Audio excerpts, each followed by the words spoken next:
Esto es lo más hermoso que he podido ver.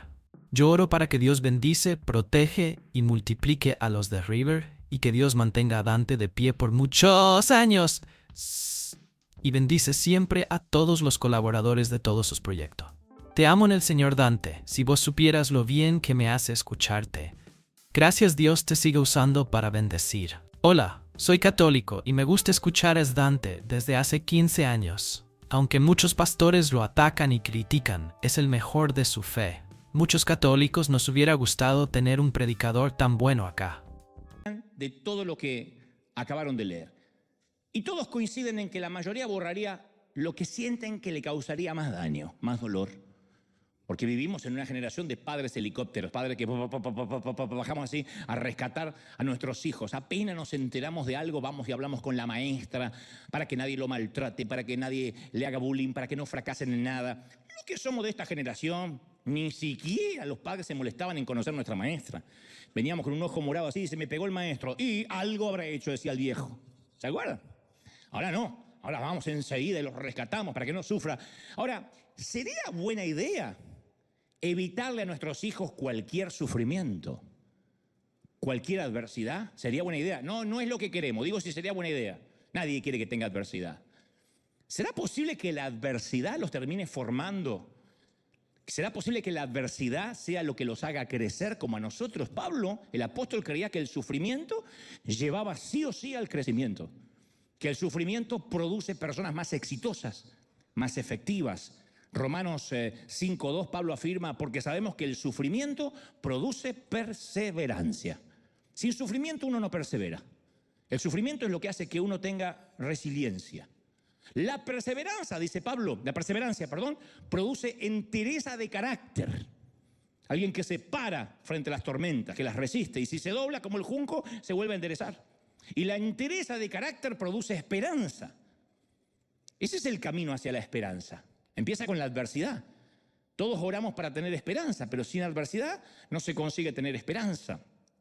Obviamente a todos nos gusta una vida normal, sin alteraciones. Pero a todos, sin excepción, en algún momento nos llega una temporada de crisis. Quien diga a mí nunca me llegó una temporada de crisis, o está mintiendo o vive dormido, porque las crisis llegan. Tal vez un colapso económico, un ser amado que parte a la eternidad. Antes de tiempo, cuando digo antes de tiempo, es que no se va de viejito, sino que un accidente, un infortunio, una tragedia nos lo quita. Nos descubren en un análisis de rutina que tenemos un tumor maligno que hay que empezar a tratar. O nuestro hijo toma un camino que deshonra todo aquello que le enseñamos y todo aquello en lo cual creímos y de repente nos deshonra. No queremos ni que miren las redes sociales de nuestro hijo porque nos avergüenza.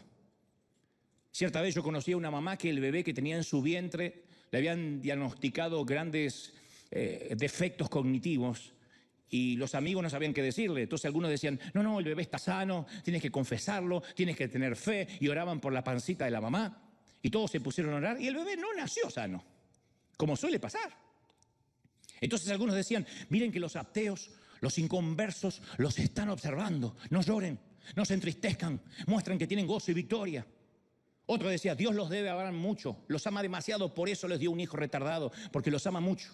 Ni siquiera te voy a decir lo que sintió esta pareja con ese comentario tan ridículo, ¿no? Lo que les provocó.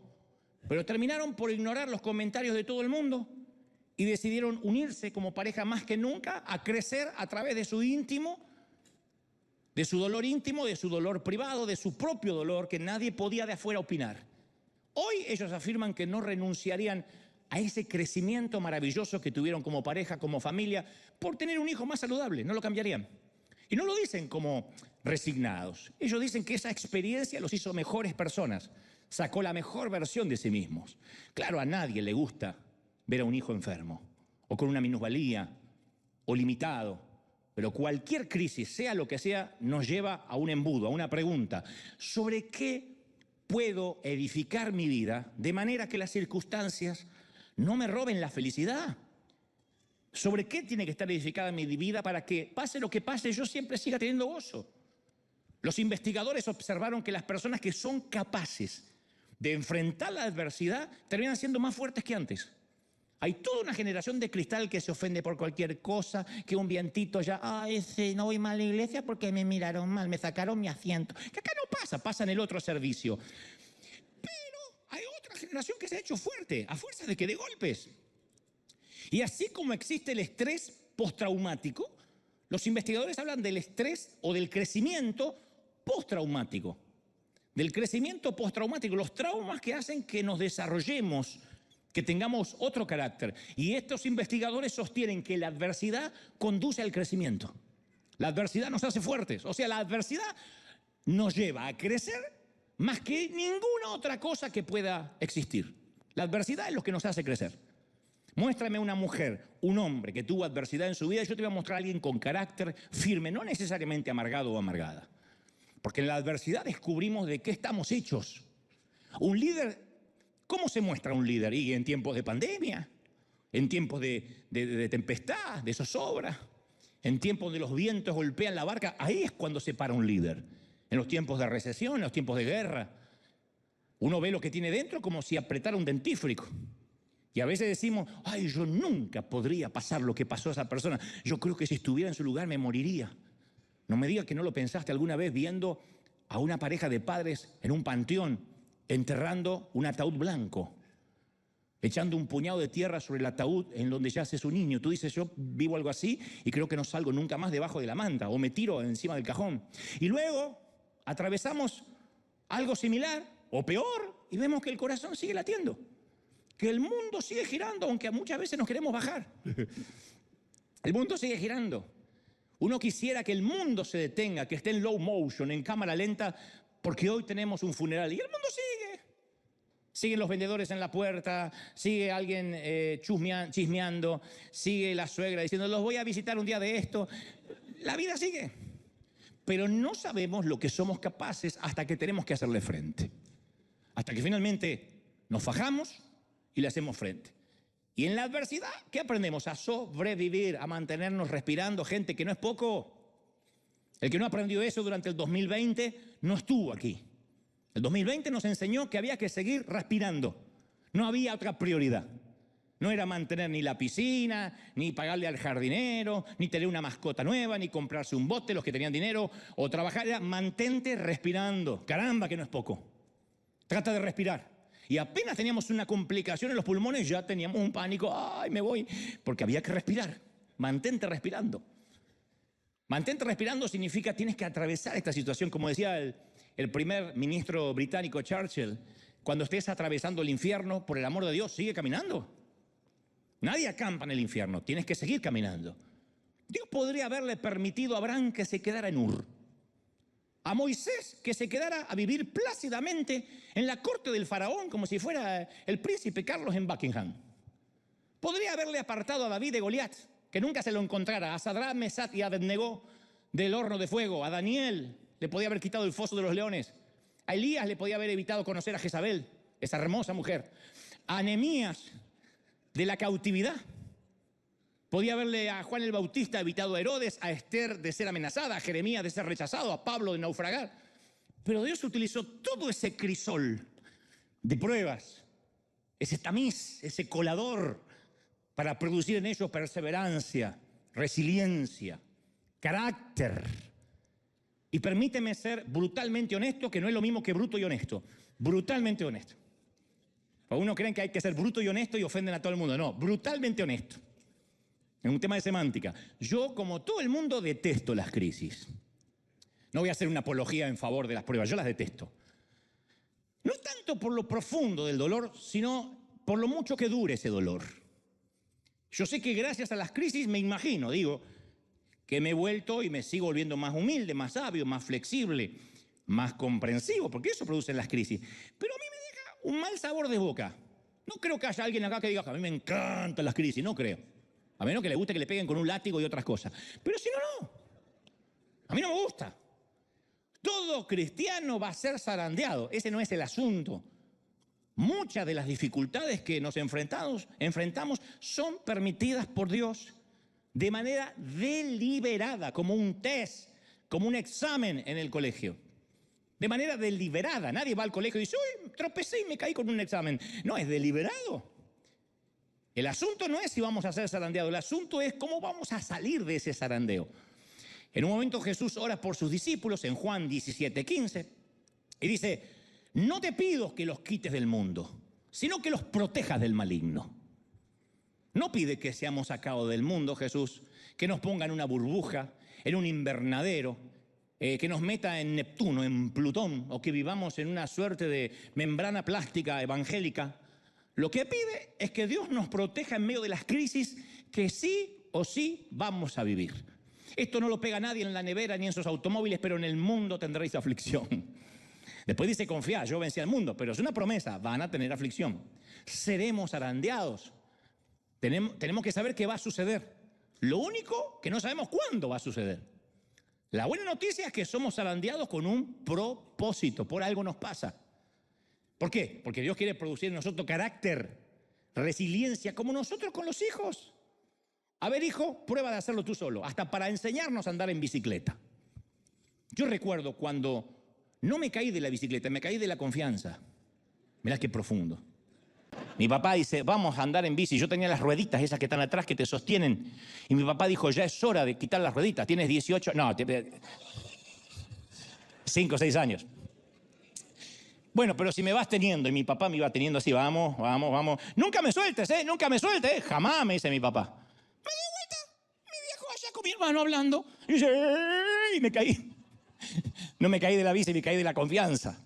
Entonces, recuerdo que eso me enseñó a mantener el equilibrio, a que no podía pretender que papá fuera toda la vida sosteniéndome la bici detrás mío. Y como eso, un montón de avatares de la vida que iban a venir, que tienen que ver con el carácter.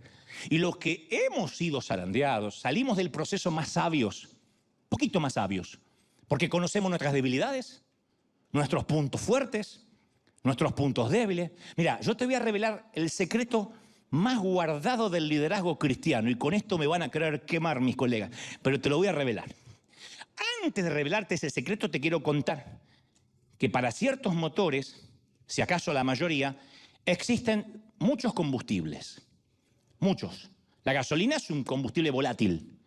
Los autos que compiten para ganar carreras quieren que tenga la gasolina más combustión y le añaden óxido nítrico a la mezcla para que tenga más combustión, más explosión. El petróleo es otro combustible, aunque no tan explosivo, como tampoco lo es el diésel que usan los tractores. Algunos combustibles son muy buenos y otros son destructores. Todos son inflamables por naturaleza, todos producen cantidades incalculables de energía, pero hay algunos que van destruyendo el motor por dentro y le van acortando la vida cada vez que lo encienden. Por eso los motores de los autos que corren carrera tienen que ser rectificados continuamente, cambiados continuamente, porque los va comiendo por dentro. Y este es el secreto más guardado del liderazgo cristiano. Cuando comenzamos a servir al Señor, no todos usamos el mejor combustible.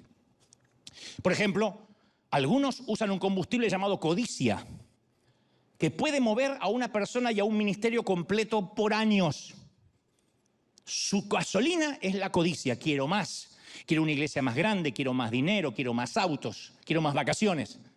Hay otros combustibles como la inseguridad, el orgullo, el espíritu de competencia, la necesidad de reafirmación, que me vean, el que dirán. Y esas cosas pueden mantener a los líderes en pie algunos años, pero no logra producir en ellos carácter ni mantenerlos hasta el final. Son los que preguntamos por ellos y ya no sabemos más. Están 2 años, 5 años, 10 años en el mejor de los casos, y después no nos enteramos más de ellos, porque la gasolina los consumió por dentro porque no era la correcta. Filipenses 1:15 dice: algunos a la verdad predican a Cristo por envidia y por contienda, dijo Pablo, otros de buena voluntad. Pero algunos tienen como gasolina la envidia. Algunos salen a predicar todos los días por contienda. Me voy a parar tras el púlpito a atacar a aquel pastor. Y predican. Y la palabra no vuelve vacía, y algunos son tocados, pero su combustible los va corrompiendo por dentro, los corroen. Y algunos son tan poderosos, esos combustibles, que los líderes los sacrifican todo en el altar que ellos mismos crearon en su ego, a su ego. Y los va consumiendo. Ahora, todos queremos servir a Dios, pero en el fondo, todos en algún momento hemos usado diferentes tipos de combustibles. Si no, no habría gente que se va de las iglesias, como aquí, que dicen: me voy porque no me dejan servir. No, se van porque aquí no los ven servir, que es diferente. Lo que quieren es que lo vean servir. Porque para servir hay mucho. Lo que pasa es que si quieres que te vean, es un combustible incorrecto que te va a corroer. Ese combustible puede ser: quiero que me admiren otros pastores, quiero demostrarle al pastor que no confío en mí, el líder que se perdió al dejarme ir. Son como las ex o los ex que viven para demostrarle lo feliz que son y apenas se divorcian sacan una foto. Me hice las nalgas, ya está. Con mi parte del divorcio y la jeta. Lo quieren demostrar. Pero todo lo hacen para demostrarle al otro: mirá lo que te estás perdiendo. Bueno, hay algunos que toda su vida el combustible espiritual es eso, demostrarle al otro, al pastor, que no confió en mí. Yo quiero tener multitudes al precio que sea. Quiero ser famoso, quiero ser número 1, me dijo uno alguna vez. Yo no nací para ser número 2, yo quiero ser number 1. Otros dicen: quiero servir a Dios para que me paguen un sueldo, para que me paguen un salario. Y es combustible equivocado. Y empiezan con ese combustible, los echa a andar, pero a la larga no los puede sostener. Por eso Dios interviene y en plena altura crucero, algunos que ya estamos en el ministerio, incluso en pleno vuelo, a plena velocidad crucero, interviene Dios y nos zarandea para cambiarnos el combustible. Y como Dios no quiere sacarnos completamente del ministerio porque nos ama demasiado, permite el zarandeo en la mitad del vuelo como una turbulencia para que salgan a luz las motivaciones equivocadas y cambiemos el combustible que nos viene impulsando. Te lo digo porque yo he estado ahí. Lo que me trajo hasta acá fueron las turbulencias en vuelo. Yo también comencé, aunque diciendo quiero servir al Señor, inconscientemente para que me vean, para demostrarle a mi mamá, a mi papá, a aquel pastor, a aquel que yo puedo, y de repente ese combustible te empieza a corroer. Y en plena altura crucero viene el zarandeo. Pedro seguía a Jesús, pero el zarandeo iba a cambiarle el combustible para que pudiera sostenerse luego de la resurrección y la persecución que iba a venir. Porque solo una motivación correcta, solo el verdadero carácter es lo que nos va a sostener hasta el final. No hay otra cosa que te sostenga. Vas a comenzar a servir en la iglesia y te van a ofender, porque en la iglesia trabajamos con organismos vivos, con gente que ofende. ¿Por qué? Porque tú ofendes, porque yo ofendo, porque todos ofendemos. Y el que dice: al final en la iglesia hay más gente peor que afuera. ¡Lógico! Acá están dos enfermos. Y acá hay gente que ofende, gente maleducada, gente neurótica y de la otra. Y esa gente viene y te va a ofender. ¿Qué te va a sostener? El carácter. No que te traten entre algodones, el carácter.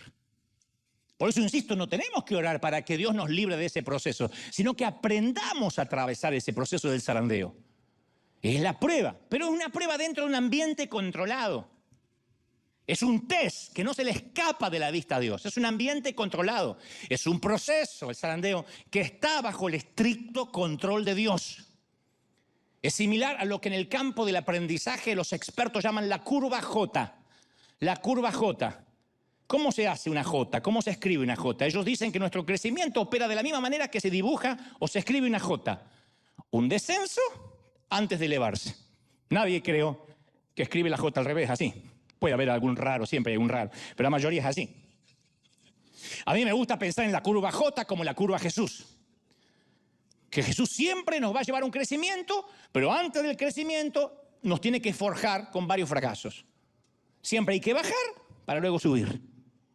Si no, uno sube de golpe porque tiene el combustible equivocado como un auto de carrera y se va corrompiendo, se corroe por dentro.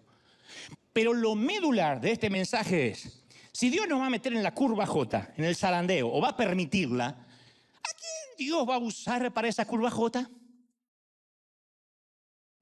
¿A quién? En Lucas 22:31 hay una pista. Simón, mira que Satanás ha pedido zarandearlos a ustedes como si fueran trigo. Pero yo he orado por ti para que no falle tu fe. Y cuando tú hayas vuelto, fortalece a tus hermanos. No se pierdan esto. Jesús le dice a Pedro que Satanás los pidió para zarandearlos como se zarandea el trigo en la era, para separar lo bueno de lo malo. Ese es un zarandeo, separar lo bueno de lo malo, cambiar el combustible. Y acto seguido, Jesús anima a los discípulos diciendo que ha orado por ellos para que su fe no falle. Nunca esto me pareció a mí tranquilizador. mí me hubiese gustado algo como: yo he puesto una orden de restricción a Satanás. Algo como predican los pastores empoderadores de ahora. Dios puso un cerco para que el diablo no te toque y no te va a tocar y no te va. A mí me encantaría eso. A mí me... Pero no es lo que dice. Jesús no va a poner una orden de restricción, no va a evitar el zarandeo. Y luego añade: cuando hayas vuelto, fortalece a tus hermanos. No dijo: si llegas a salir de esta, espero que por lo menos seas un fortalecedor. No vas a salir. O sea, deja claro que el zarandeo del enemigo está plenamente controlado y monitoreado por Dios. Siempre Dios tiene un plan. En otras palabras: Pedro, yo estoy orando por ti. He intercedido a mi Padre y hemos concluido en lo siguiente: vas a negarme 3 veces, vas a llorar, cuando llores te vas a arrepentir, cuando te arrepientas te vas a convertir en una roca y sobre esta roca, sobre ese carácter voy a edificar mi iglesia. ¿Está claro? Chao, que la pases lindo. Notemos quién tiene el control. En Job 38:11 Dios dice que Él limita hasta las olas del mar. No es que, y el tsunami lo trajo el diablo porque quiso. Dice la Biblia, hasta aquí llegarás y no pasarás adelante y hasta allí llegará el orgullo de tus olas. Dios le habla al océano. Esto significa que si Él controla hasta el océano, es que, aunque Satanás tenga un plan, tiene que pedir permiso. Jesús mismo lo explicó en Mateo 28:18. Dios me ha dado toda autoridad en el cielo, ¿y dónde más? Y en la tierra. Y esto lo prueba. Marcos 1:27 afirma: Él manda aún a los espíritus inmundos y le obedecen. O sea, no hay temporadas en que Jesús tenga más autoridad y temporadas donde Jesús tenga menos autoridad. El lobo no puede tomar la oveja sin el permiso del pastor, y el pastor solo va a permitir cierto ataque si el proceso a la larga valga la pena. ¿Estamos hasta ahí, sí o no? Entonces, ¿cuál es el propósito de la prueba de Pedro? Que vuelva y dé testimonio a la iglesia. Cuando vuelvas, confirma a tus hermanos. Jesús permite que Pedro sufra la prueba para que anime a sus hermanos. Entonces, nuestra dificultad, esta enfermedad de ahora, esta crisis, nos está preparando para ser una voz de aliento. Dios no quiere más una iglesia que finja poder. Quiere una iglesia que haya atravesado las pruebas, las crisis, haya tocado fondo y en el fondo haya encontrado roca y lo pueda contar. Allí está Jesucristo, hay roca. ¿Sí o no? Entonces, todo lo que necesitamos recordar, como dice 1 Corintios 10:13, es: vosotros no habéis pasado por ninguna prueba que no sea humanamente soportable. Y podéis confiar en Dios, que no dejará sufrir pruebas más duras de las que vas a soportar, de las que podéis soportar. Por el contrario, dice el apóstol, la prueba hará que seas más fuerte y Dios proveerá la salida para que puedas soportar. Habrá un éxito, una salida al final. O sea, dentro del plan de Dios, el diablo es un simple servidor, nos guste o no, le guste o no. Digo nos guste o no porque hay algunos religiosos que no les gusta darle mucho poder al diablo. Ahora, convengamos que el diablo no quiere ser servidor de Dios. No se levanta a la mañana, se pone los cuernos y dice: qué gana de servir a Dios. No es así. No tiene la intención de servir a los propósitos de Dios. Nada le gustaría más que levantar su propio reino. Pero no puede. No puede tener total autonomía, no puede. Y cada vez que el pobre procura el progreso de su propia causa, termina promoviendo la causa de Dios. Ese siempre fue el patrón del diablo en toda su existencia. ¿Se acuerdan de Sara, la esposa de Abraham? Dios le prometió un hijo, ella no podía tener hijos, era estéril. No solo ella tenía un problema, él también era el problema de la vieja y del viejo, porque había que haber doble milagro, y ustedes me entienden. Durante mucho. ¿Qué hizo Satanás? Usó la cuna vacía para agitar la tensión, la disensión, la duda. El enemigo quería que Sara no confiara en Dios. Y le salió el tiro por la culata. Porque la maternidad de la anciana de 90 años dejó un legado a las generaciones que dice que Dios siempre guarda lo mejor para el final. Que aun cuando estés viejecito, viejecita, Dios te puede sorprender. ¿Y Moisés? ¿Qué me decide Moisés? Satanás y sus hordas celebrando el día que el joven príncipe tuvo que huir de Egipto. Pensaba que había hecho descarrilar el plan de Dios cuando en realidad jugó a favor de Dios. Dios usó la derrota y el desierto para entrenar a Moisés. ¿Y Daniel? Satanás celebraba cuando se llevaban cautivos los jóvenes de Jerusalén. Dijo, ya está, aislé y puse en cautiverio a los jóvenes más piadosos. Nuevamente el efecto boomerang. Lo que Satanás pensó que era cautividad, Dios lo transformó en realeza. Y Pablo, Satanás esperaba que la prisión lo iba a silenciar. Y sí, la prisión silenció su púlpito, pero desató su pluma. Las cartas a los Gálatas, Efesios, Filipenses y Colosenses fueron escritas desde la cárcel, desde la celda. O sea que Satanás ayudó a que se escribiera el Nuevo Testamento. El ganso ayudó a que se escribiera gran parte del Nuevo Testamento. Pedro es otro ejemplo. Trató de desacreditar a Jesús, Satanás, haciendo que Pedro lo negara. Y el plan resultó al revés. Porque en vez de ser un ejemplo, Pedro, de hasta dónde puede caer una persona, hoy es un ejemplo de hasta dónde Dios puede extender su gracia. Entonces, cada vez que Satanás arma un plan, le termina explotando en la cara. El diablo es el coyote de la Warner Brothers. Cuando se lo imaginen, quiero que siempre a partir de ahora lo vean como el coyote. No lo vean con alas rojas, con cara de suegra. No, tiene la cara del coyote. Desgarbado, comprando marca Acme. ¿Te acuerdan los intentos fallidos del coyote de la Warner para atrapar al correcaminos? Y sus productos marca Acme. Porque deja en claro Dios quién es el que dirige la tierra. Satanás puede pavonearse todo lo que quiera, pero Dios es el que tiene la última palabra. Entonces, durante toda la vida, el enemigo hizo el papel del coyote. 2 veces. La Biblia solo 2 veces corre la cortina del espacio y el tiempo y se nos permite echar un vistazo a la apuesta más tonta de la historia. Satanás era un ángel, Lucifer, que no se contentó con estar cerca de Dios. Él quería estar por encima de Dios. No estaba satisfecho de adorarlo, quería su trono. Y según Ezequiel tenía una belleza sin comparación. Ezequiel 28:12 dice, tú eras modelo de perfección, lleno de sabiduría, de perfecta belleza. Estabas en el Edén, el jardín de Dios, adornado de toda clase de piedras preciosas y caminabas entre las estrellas. Tu conducta fue perfecta desde el día que fuiste creado hasta que apareció en ti la maldad.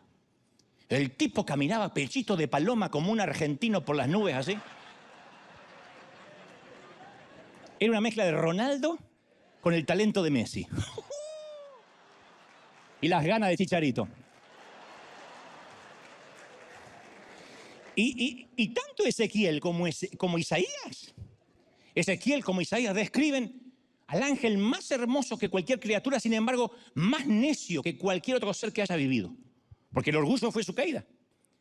Entonces, la mayoría de los entendidos teólogos leen en Isaías 14:13 la descripción de la caída de Lucifer. Dicen que eso habla de Lucifer, yo lo creo. Dice, voy a subir hasta el cielo, en palabras de Lucifer. Voy a poner mi trono sobre las estrellas de Dios. Voy a sentarme allá lejos en el norte, en el monte donde los dioses se reúnen. Subiré más allá de las nubes más altas y seré como el Altísimo. No son palabras de Nabucodonosor, son palabras de Lucifer. Y debido a que trató de ser como Dios, cayó delante de Dios a través de la historia, y él se ha pasado la vida tratando de convencer al hombre que haga lo mismo, que caiga. Esa fue la estrategia que usó para decirle a Eva, come de este fruto y seréis como Dios. No cambió. Es tan egocéntrico ahora como lo era entonces. Es tan necio ahora como lo era entonces. Es tan limitado ahora como lo fue entonces. No lo olvide, todos los ángeles son inferiores a Dios, todos. Dios es omnipresente, está en todas partes a la vez. Los ángeles no pueden estar en todas partes a la vez. No pueden reproducirse, son asexuados. De manera que los ángeles que cayeron nunca se reprodujeron. La humanidad siempre fue creciendo. Son demasiado pocos demonios para tanta gente. Por eso es muy petulante decir, anoche el diablo me atacó. ¿Qué se va a atacar el diablo si no sabe ni sabe dónde vive por ahí? No, son las obras de la carne, son tus consecuencias. Pero el diablo no puede estar en todas partes. Dios es omnipotente. Los ángeles tienen el poder que Dios permite que tengan.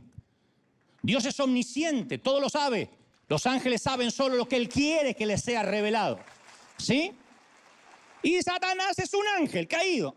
Eso incluye a Satanás, es inferior a Dios. Y aunque los religiosos se rasguen las vestiduras, Satanás sigue estando al servicio de Dios.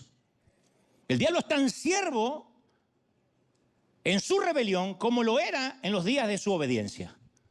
Por eso mismo Martín Lutero es el que puso este título. Martín Lutero llamó el diablo de Dios. Claro que el timador preferiría engañarnos y hacernos pensar que él es una fuerza independiente, con un poder ilimitado, pero él solo tiene el poder que Dios le permite tener. Él preferiría que nunca escuchara las palabras de Juan 4:4, vosotros sois de Dios, porque Él está en vosotros y Él es más poderoso que el que está en el mundo. Él, el que está dentro tuyo, es más poderoso. Alguien tiene que decir amén, más poderoso. Entonces Dios quiere, a ver, ¿está claro cuál es la cadena de mando? Dios está al control. Al diablo lo tiene con las riendas cortas. No sé si notaste las palabras de Jesús. Satanás os ha pedido para zarandearlos. El diablo no exige, no resuelve, no decide. Él pide, suplica, solicita.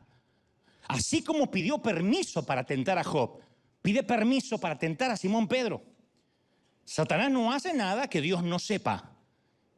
Y Dios usa a Satanás para llevar adelante la causa de su reino. ¿Cómo usa Dios a Satanás para hacer la obra del cielo? Lo usa para entrenarnos. Se vale de él para zarandearnos. Porque todos tenemos la misma enfermedad del diablo. Hasta el más dócil de nosotros, en un momento tiene un concepto más alto de sí mismo del que deba tener. En un momento a todos, no solo los argentinos, se le vuelan los pájaros. Yo he visto mexicanos agrandados y salvadoreños agrandados como zapatillas de monja. Yo los he visto.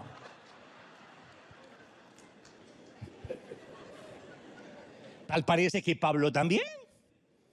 Porque uno va al currículum vitae del apóstol Pablo y claro, un encuentro personal cara a cara con Jesús resucitado, participante de visiones celestiales, apóstol escogido directamente por Dios, uno de los autores de la Biblia, sanó enfermo, viajó a través del mundo, escribió uno de los documentos más grandes de la historia.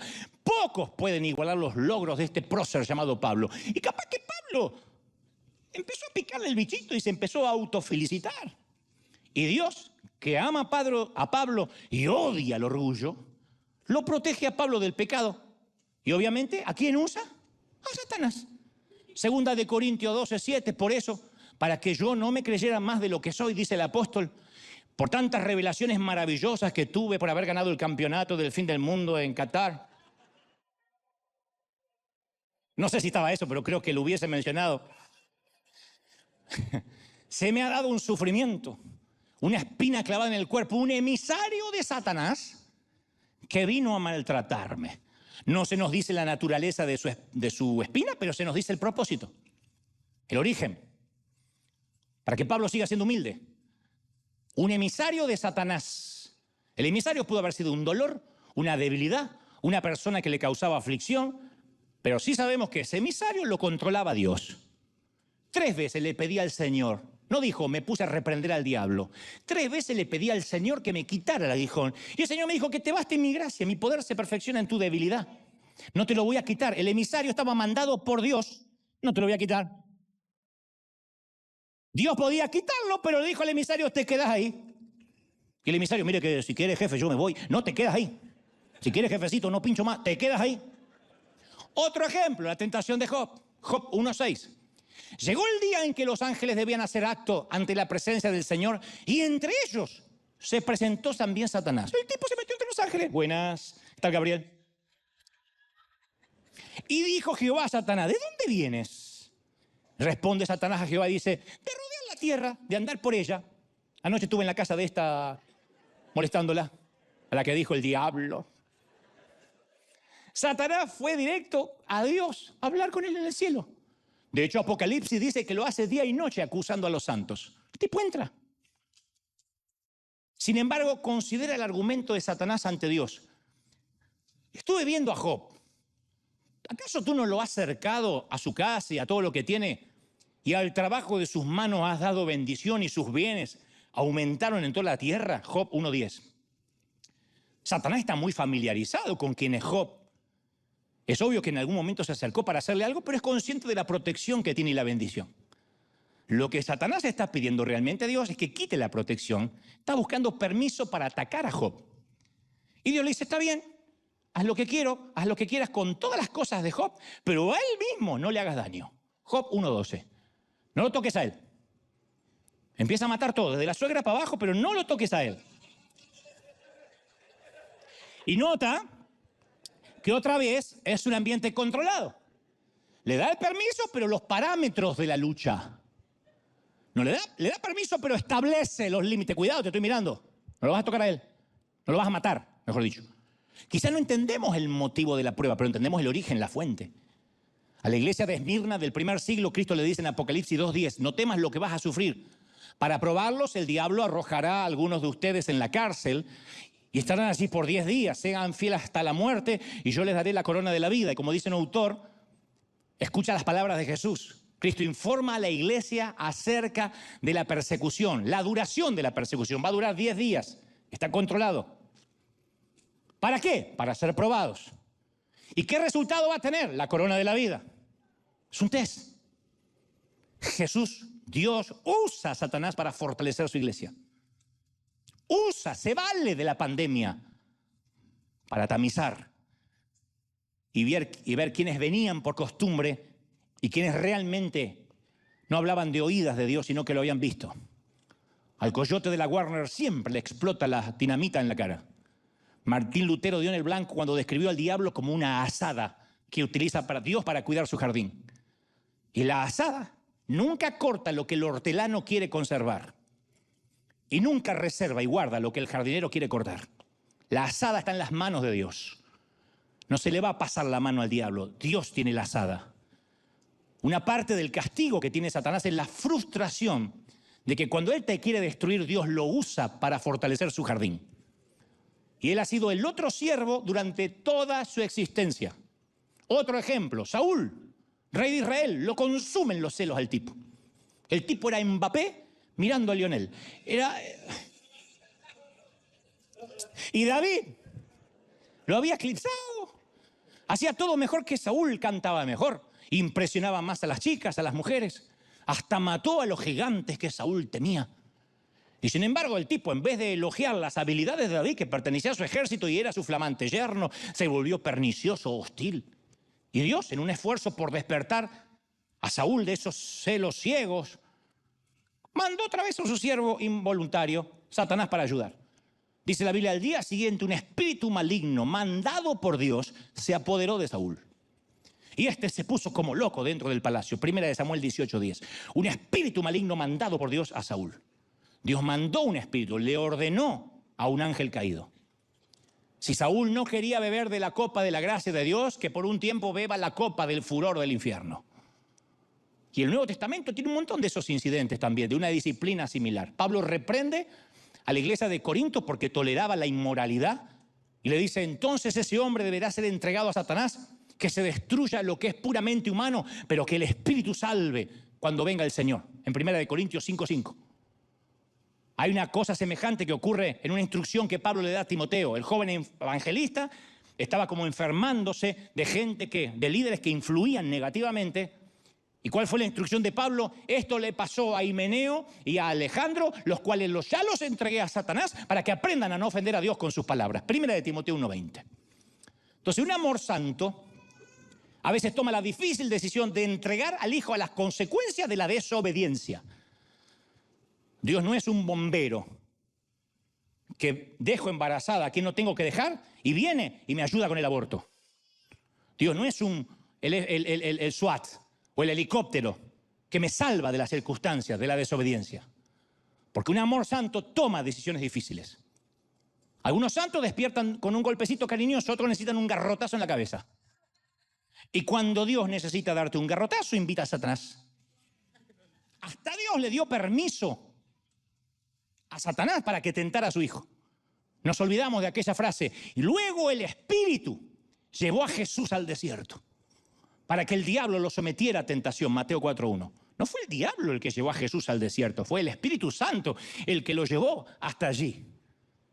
Y le dijo, Satanás, tienes permiso de tentar a mi hijo. Satanás es el lacayo de Dios. Se le llama el gobernante de este mundo, Juan 12:31. Pero es un simple gobernante que responde ante un rey. Daniel 4:17 afirma, el Altísimo gobierna en el reino de los hombres y se lo da a quien él quiere. Salmo 33:10 dice, Jehová anula el consejo de las naciones y frustra los planes de los pueblos. Así que Satanás es un lacayo con correa, un perrito bajo las órdenes de un gran Dios. ¿Qué digo un perro? Un coyote. Y Dios dice cuando inician los mandatos y cuando terminan los mandatos. No es Satanás quien pone a los dictadores. No es Satanás quien dice, lo voy a poner. Porque uno dice, Satanás nos puso un presidente. No, primero lo votó el pueblo. A veces no lo votó el pueblo, pero allí Dios lo permite. Y es Satanás el que de alguna forma decide y el que lo pone y el que dice, yo voy a querer hacerlo, pero dice, no, tú no decides, yo soy el que tengo la correa. No, pero yo quiero, y lo tiene, siempre es un coyote. Siempre es un coyote. No es ese diablo que uno se imagina, es un coyote con una correa. Y él dice, yo voy a decidir hacer tal cosa, no, hasta ahí. Y más de ahí no puede pasar. Está descrito como un león rugiente que acecha para devorar a la gente. Y Pedro dice, resístanlo en 1 de Pedro 5:9, resístanlo firmes en la fe, sabiendo que los mismos sufrimientos están siendo experimentados por sus hermanos en el mundo. Resiste. ¿Saben qué es resistir? Ignóralo, resiste, párate en la fe y dile, no tienes ninguna autoridad, tienes una correa así, una correa chiquitita. Las fauces del león están sufriendo. ¿Cuántos lo creen? Díganme amén. El diablo es un asesino por naturaleza, pero no puede decidir. Él cree que decide, no decide. El don de la vida y la muerte es algo que solo maneja Dios. Deuteronomio 32:39, mirad que yo soy Él. Fuera de mí no hay Dios. Yo mato y doy vida, dice el Señor. Yo hiero y yo sano y no hay quien libre de mi mano. Ese es nuestro Dios. Santiago 4:13. Vosotros que decís, mañana iremos a tal lado o a tal lugar y pasaremos un año y comerciaremos y comerciaríamos o como se diga. Comercializaremos, muy bien, y obtendremos ganancias. No sabéis lo que traerá mañana. ¿Qué es tu vida? Eres niebla que aparece por poco tiempo y desaparece. En lugar de eso dices, tienes que decir, si Dios quiere, viviremos aquello. Si Dios quiere, haré tal cosa. Nunca dijo si Satanás quiere. Si Dios no quiere, yo no lo voy a hacer. Si esta noche llego a casa, es porque Dios me llevó a casa. Si tengo un ataque al corazón camino a casa, es porque también Dios me llevó a casa, al otro domicilio. Me llevó a casa. Satanás no tiene la última palabra. ¿Estamos de acuerdo, sí o no? Y tengo más evidencia antes de terminar para demostrar que es un simple siervo de Dios. Segunda de Corintios 4:4 dice, el Dios de este siglo cegó el entendimiento de los incrédulos. Hay un Dios de este siglo, Satanás, que cegó el entendimiento de los ateos. Claro, él es un gran cegador.